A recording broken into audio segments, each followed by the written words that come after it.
Կոմիտասը Սողոմոն Գևորգի Սողոմոնյանը ծնվել է 1869 թվականի սեպտեմբերի 26-ին Անատոլիայի, Թուրքիա, Կուտինա, Քյոթահիա քաղաքում։ Նրա հայրը Գևորգ Սողոմոնյանը կոշկակար էր։ Միևնույն ժամանակ նա երգեր էր հորինում և օժտված էր գեղեցիկ ձայնով։ Տանը խոսում էին միայն թուրքերեն։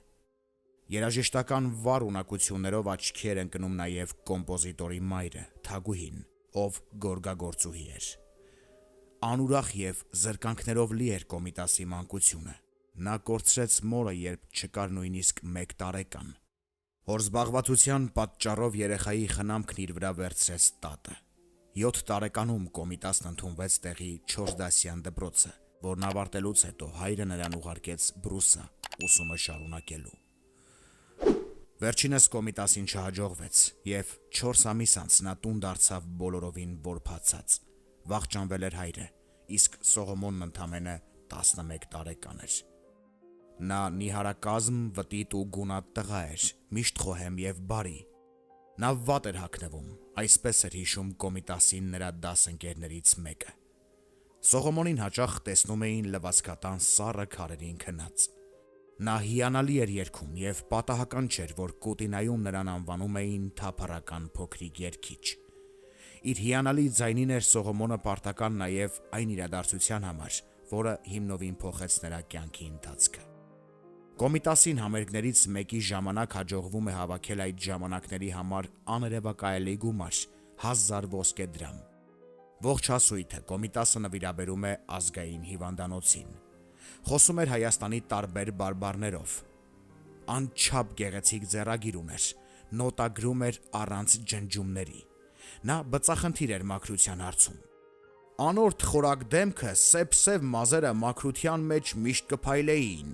մեծ խնամք կտաներ իր հագուստներուն մաքրությանը։ Երկար ժամեր ճամփորդել է վերջ, երբ կվերադառնայինք փոշեթաթախ վիճակով, մինչև բոլորովին չմաքրվեր, չէր կրնար ճաշել, նույնիսկ ամենաքաղցած վիճակին մեջ, պատմում էին մտերիմները։ Կոմիտասը չէր խմում, չէր ծխում, ամառ թե ձմեռ քնում էր մշտապես բաց պատուհանով, պառկում էր ուղղակի հատակին, առանց ներքնակի և բարձի։ Սիրում էր ժամանակակից իրեր, ուներ կնիքներ, այցեքարտ, անվանական ծրար։ Իր սիրելի սաներին և մտերիմներին անվանում էր Քերթենքելե, Մողես, և ինքն էլ Մողեսի տեսքով կրծքած զարդ ուներ։ Ազատ ժամերին սիրում էր քայլել բացօթյա դաշտերում։ Ես սակավ ուտելիքով կապրիմ, բայց առանց օդ ծծելու երբեք, իմ առաջին սնունդը ազատ օդի մեջ զբոսնելս է։ Կոմիտասը շատ էր սիրում ծաղիկներ։ Նրա բնակարանը միշտ զարդարված էր թարմ ծաղիկներով, իր սիրած վարդերով և մեխակներով, որոնք սենյակը լցնում էին անուշ բույրով։ Մտերիմ էր իր աշակերտների հետ, չէր խուսափում անգամ նրանց հետ կատակելուց, սակայն դասերին և փորձերի ժամանակ խիստ էր և պահանջկոտ։ Կոմիտասը 1915 թվականին ականատես դարձավ հայ ժողովրդի անգութ բնաջնջմանը։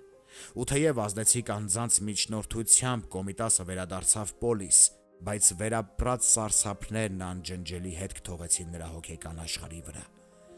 1916 թվականին կոմպոզիտորի առողջական վիճակն էլ ավելի վատ թարացավ, և նրան տեղափոխեցին հոգեբուժարան։